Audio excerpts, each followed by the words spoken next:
Yes, hamjambo tena kwenu nyote wandugu wapendwa watazamaji na wasikilizaji wa Kwetu TV. Nyote kwa ujumla mnaoendelea kuwa nasi ndani ya taarifa zetu mbichi za kila siku na kila wakati. Tunawasalimia wale mnaotufuata mkiwa Marekani, Ulaya na Afrika. Salamu zetu ziwafikie kabisa.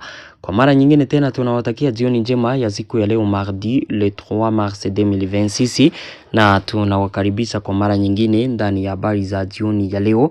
Kama kawaida tumewaletea habari kuhusu hali ya kiusalama mashariki mwa nchi ya Kongo pamoja na taarifa mbalimbali tena tofauti zinazosemekana nchini Kongo. Habari zetu mbichi za jioni ya leo tutawapeleka moja kwa moja katika eneo ya Kitabo msheferi ya Bafuliro groupement ya Uvira pale mu plateau ya Sange pamoja na Runingo kwenye waasi wa M23 walianzisha mapigano pale ili wasonge mbele wakishuka kwenye route nationale numero 5 kuelekea Uvira. Na pia tutawapeleka mteritoire ya Masisi kwenye siku ya leo kuliripotiwa mapigano makali katika eneo ya Kazinga, na leo waasi wa AFC M23 tena walifanikiwa kukamata eneo ya Kazinga. Mu eneo ya Masisi tena mu vilazi ya Ngululu kuliripotiwa mapigano makali. Ni kipi ambacho kilitokea wakati wa mapigano katika eneo ya Ngululu? Kama kawaida tutakuja kuwajuza hayo yote katika taarifa zetu kamili. Tumewaletea taarifa mbalimbali tena tofauti. FDLR jeshi kutoka Rwanda lilikaribisha kabisa vikwazo vikali ambavyo Marekani ilivikamata dhidi ya jeshi la Rwanda. Tutawaambia mengi kuhusu taarifa la FDLR na tumewaletea taarifa mbalimbali tena tofauti zinazosemekana nchini Kongo. Kama kawaida mnayoifuata ni Kwetu TV, ni channel inayowaletea taarifa za kweli tena zenye uhakika kutoka mashariki mwa nchi ya Kongo. Tunawasihi basi kusubscribe, yani kujiabone ili kukuwa nazipata habari zetu zote kwa wakati. Muendelee kucomment na kuzilike habari hizi pia na kuzisambaza kwa walio wengi ziwafikie. Na msisahau kujiunga nasi na group yetu ya WhatsApp ambapo mtakuwa mkizipata taarifa zetu zote kwa wakati za asubuhi, mchana na magharibi. Mjiunga nasi kugusa kwenye link yenye iko pale mu description. Gusa pale kwenye titre, chini ya titre mu description kuna link yetu, guse hapo kwenye link hiyo ujiunge. Bila shaka kabisa taarifa utakuwa ukizipata kama kawaida. Habari zetu mbichi za jioni ya leo tutazianzia moja kwa moja kule mu territoire ya Uvira hapo mu province ya Sud Kivu katika moyen plateau de Sange pamoja na Runingo na maeneo ya Plaine de Ruzizi kwenye mapigano makali yaliripotiwa kule siku ya leo. Leo AFC M23 kutokea katika eneo ya Sange iliatake FARDC katika eneo ya Kitabo pale mu groupement ya Runingo. Fete Runingo iko mbele kidogo ya Sange. Ukitoka Sange ukielekea Runingo Kiliba Uvira, hizo njia kabisa zinapitia eneo moja. Sasa mnajua ya kwamba apres AFC M23 kuondoka katika mji wa Uvira walielekeaka katika eneo ya Sange. Apres kufika Sange, FARDC nayo ikafuata nyuma mpaka wakajiinstale katika eneo ya Runingo. Hapo ni kwenye route nationale numero 5. Leo AFC M23 waliataki FARDC na wazalendo katika eneo ya Kitabo inayopatikana pale Runingo. Mapigano makali yaliripotiwa pale, kivumbi na jasho kabisa. Mashambulizi yakaendelea kati ya pande mbili. FARDC na wazalendo ambao walikuwa Runingo waliresiste AFC M23 ambayo iliatake ili kusonga mbele na kukamata eneo ya Kiliba. Hawakufanikiwa, bali FARDC pamoja na wazalendo waliweza kuresiste pale, wakadefanda eneo ya Runingo na kuweza kurepuzia AFC M23 na kuifikisha katika eneo ya Sange. Hapo ni territoire ya Uvira kwenye mapigano makali yaliripotiwa hapo siku ya leo. Ofete mpango wa AFC M23 ni kukamata tena mji wa Uvira. Mji wa Uvira inakuwa vile yenye inapokeaka kabisa wanajeshi wengi tofauti, upande wa wazalendo, upande wa FARDC pia na upande wa wanajeshi kutoka nchi tofauti wanaokuja kuunga mkono AFC M23 plutôt FARDC. Mnajua leo hii kuna wanajeshi wengi kwa front. wanajeshi wa Burundi, wanajeshi kutoka kule Colombia, wale wa Blackwater, wanajeshi pia wale wanajeshi wa Wazalendo, wanajeshi wengi wa FARDC, wa Commando Ibu Unité ya infantry na wengine wote wanafika Uvira wote, puis wanaelekea Kufro. Sasa après FC M23 kuondoka katika mji wa Uvira, mambo yaliendelea kukua mabaya kwao. Après kuondoka kwao ndipo FARDC waliendelea kuavancer, wakapigana katika maeneo ya Mulenge. Après Mulenge wakaikamata, wakaavance vers katika eneo ya Katobi. Après Katobi wakaingia katika eneo ya Lemera, ambayo mpaka kwa sasa wanaendelea kukaa zalantoro ya eneo ile ya Lemera. Hiyo yote ni progression ya FARDC pamoja na Wazalendo après AFC M23 kuondoka katika mji wa Uvira. Leo sasa AFC M23 ilitaka kusonga mbele tena kupitia katika eneo ya Kitabo pale mgrupema ya Runingu, hapo kwenye route ni national numero 5. Hawakufanikiwa, walipigwa wakarudishwa mpaka katika eneo ya Sange. Kama kawaida mnajua kwamba FARDC na plutôt AFC M23 na Twirwaneho wanaendelea kusaidiana vita wanavyoviendesha Sud Kivu. Leo walipigwa mpaka Sange, mapigano ambayo yalisikika kule yalisababisha wakaji wengi kukimbia, walielekea katika vijiji tofauti kutokana na mapigano hayo, na mpaka jioni ya leo wanatuambia kwamba hali ni tete pale. Donc tutakuja kufahamu matokeo après. Kule Muminembwe mapigano ni makali. Ndugu zangu, depuis asubuhi ya leo mapema FARDC pamoja na Wazalendo wanapenda warekipere eneo ya Minembwe. Leo walipigana sana na waasi wa AFC M23 Twirwaneho depuis asubuhi na mchana wa leo wakapigana mpaka jioni ya leo. Mpango wa Wazalendo pamoja na FARDC ni kurekipere eneo za Minembwe, waendelee kuavance AFC M23 Twirwaneho waikimbize ama waifuze katika eneo ya Minembwe. Leo sasa après kupigana vikale mpaka jioni ya leo, hali ya usalama ni tete, donc mapigano yanaendelea. Waasi wa AFC M23 Twirwaneho ndio wenyewe wangali wana controle eneo ya Minembwe pamoja na Twirwaneho na FARDC na Wazalendo wako wapi? Wako katika eneo zinazokuwa uzalantoro ya pale. Tunaendelea na habari zetu siku ya leo. Mteritoire ya Masisi kuliripotiwa mapigano makali maeneo ya Ngululu pale ni msheferi ya Bashali Mokoto. Leo kabisa waasi wa AFC M23 ndio wenye waliatake FARDC na Wazalendo katika eneo ya Ngululu. Ngululu inapatikana pale mu Masisi, toujours ni msektere nayo ya Katoi nani msheferi ya Bashali Mokoto. Leo mambo ilikuwa AFC M23 waliatake eneo hiyo. Après kuiatake wakapigana na FARDC pamoja na Wazalendo, me hawakufanikiwa kuavance. FARDC pamoja na Wazalendo waliweza kusimamisha kabisa ile atake, wakawarepuse waasi wa AFC M23 mpaka wakawarudisha nyuma.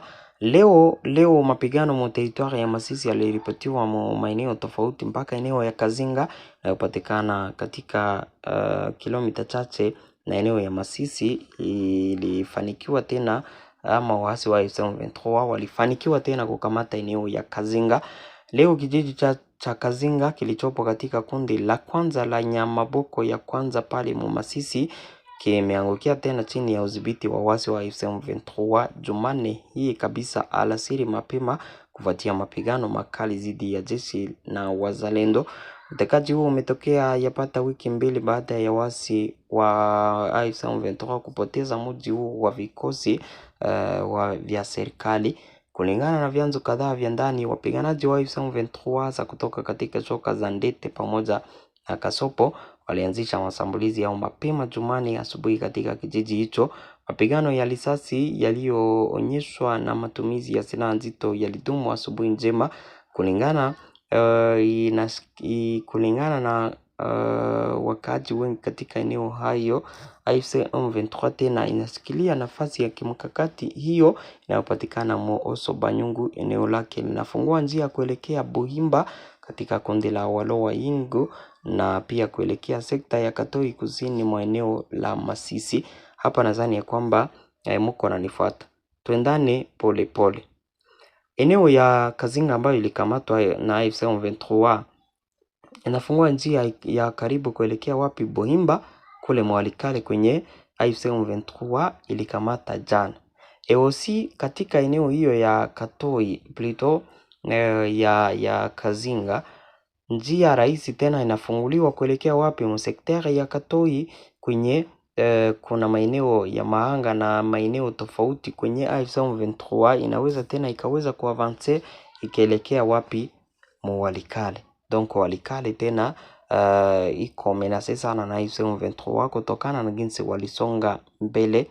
Kwa hatua hii mpya wasi wanaimarisha nafasi zao katika pembe tatu za kimkakati zinazounganisha Bohimba, Katoi na Kazinga. Apre kukamata eneo hizo za Bohimba, Katoi pamoja na Kazinga, AFC M23 walirenforce wanajeshi wao. Mpangilio huu unaimarisha uwezo wao wa kupeleka madaraka katika maeneo kadhaa ya jirani, hasa Walowa Yungu, Walowa Uroba na Walowa Luanda katika eneo la Walikale. Zani kwamba hapo tunaendana 5/5. Donc zile eneo zenye AFC M23 walikamata zinafungua njia za urahisi kuelekea wapi? Mwalikale. Kukamatwa tena kwa eneo ya Kazinga pia kunaonyesha udhaifu unaoendelea wa hali ya usalama katika sehemu hii ya Kivu Kaskazini iliyoangaziwa katika wiki za hivi karibuni na mfululizo wa mashambulizi ya kujibu na kuhama kwa watu. Donc kule kabisa apre kupigana pale, donc inaonekana vizuri ya kwamba hali ya kiusalama si nzuri bali ni mbaya kutokana na mapigano makali yanayoendelea kule. Tunaendelea na habari zetu siku ya leo. Ile groupe armée ya FDLR wale wanajeshi wanaostumiwa kwa kufanya mauaji ya kimbali katika nchi ya Rwanda 1994 walikaribishwa kwa furaha kabisa vikwazo vikali vilivyotolewa kwa nchi ya Rwanda siku ya jana na Etats-Unis d'Amerique.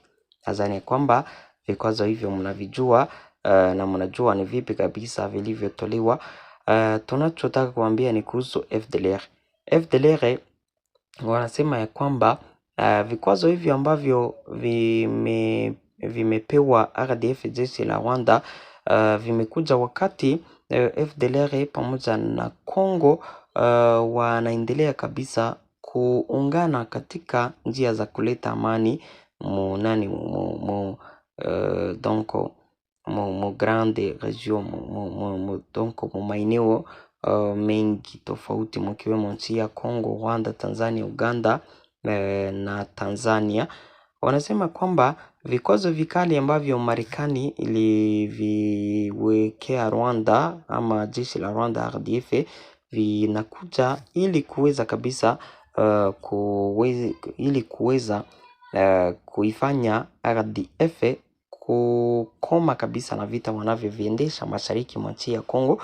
Wanaamini ya kwamba vikwazo hivyo vitafanya RDF wale wanajeshi wa Rwanda wanaokaa nchini Kongo kuondoka nchini Kongo na kwenda katika nchi yao ya Rwanda. FDLR inasema kwamba inajitolea katika njia za amani za kuleta amani mashariki mwa nchi ya Kongo na hata ile kurejea katika nchi yao ya Rwanda. Ile ni FDLR ambayo ilireagire kuhusu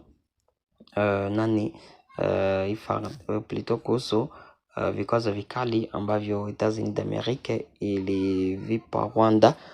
Tunaendelea na habari zetu. Mji wa Goma huko ndani ya kilio. Ndugu zangu, siku wa jana wa kuamkia asubuhi ya leo kulikuwa vitendo vibaya tena vinavyotisha. Watu wenye silaha waliingilia familia moja wakaua mama, baba akashambuliwa vikali akapelekwa kwa hospitali.